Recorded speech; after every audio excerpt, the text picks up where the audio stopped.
देखो, अंग्रेजी ग्रामर में प्रश्न है, अगर कोई पूछ लिया कि सब्जेक्ट किसे कहते हैं, सब्जेक्ट यानी कर्ता, सब्जेक्ट यानी कर्ता ना,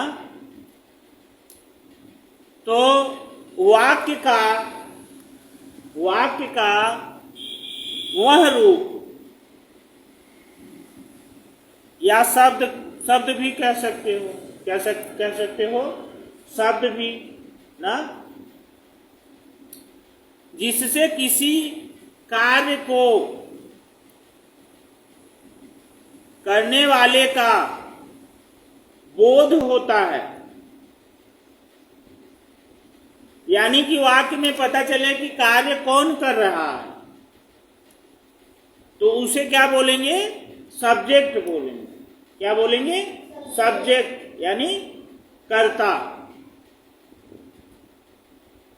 अगर सरल शब्दों में समझो, अगर सरल शब्द में समझना है तो इस तरीके से, जैसे जो व्यक्ति या वस्तु वाक्य में क्रिया कर रही हो, काम कर रही हो, या जिसके बारे में वाक्य में बात किया जाता हो,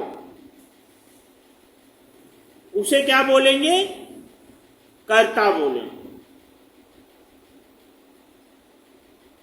अब पहचान क्या है, वाक्य में कौन या किसने,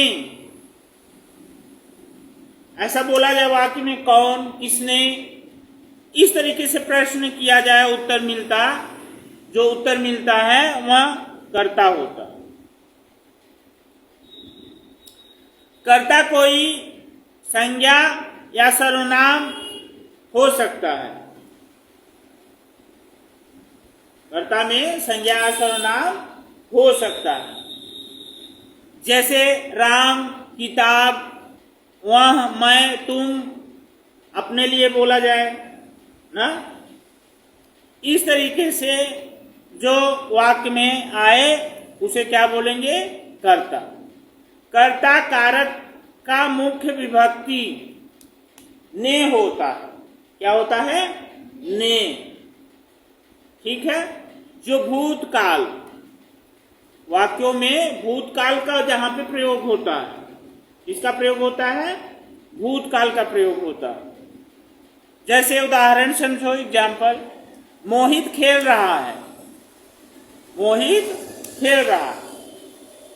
यहां काम करने वाला कौन है, मोहित, तो मोहित क्या हो गया, कर्ता यानी सब्जेक्ट।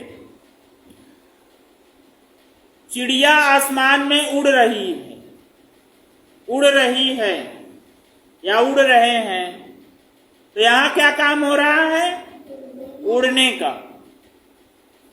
सीता ने गाना गाया, सीता ने, यहां विभक्ति है, सीता ने, ये क्या होगा, कर्ता होगा यानी सब्जेक्ट होगा। ने इसका क्या है, कारक चिन्ह है, ने क्या है, इसका कारक चिन्ह है। अगर भेदों में जाओगे तो कर्म और क्रिया के बारे में भी आगे बताएंगे अच्छे से ना, तो पहले हम लोग इस तरीके से कर्ता यानी सब्जेक्ट के बारे में समझ गए। अब उसके आगे कर्म और क्रिया के बारे में भी आगे बताएंगे ना, तो चलो आगे हम लोग इसका वाक्य भी बनाएंगे। तो 10 वाक्य होमवर्क में बनाना है सभी बच्चों को ना, तो होमवर्क नोट कर लो और फिर आगे बताते हैं।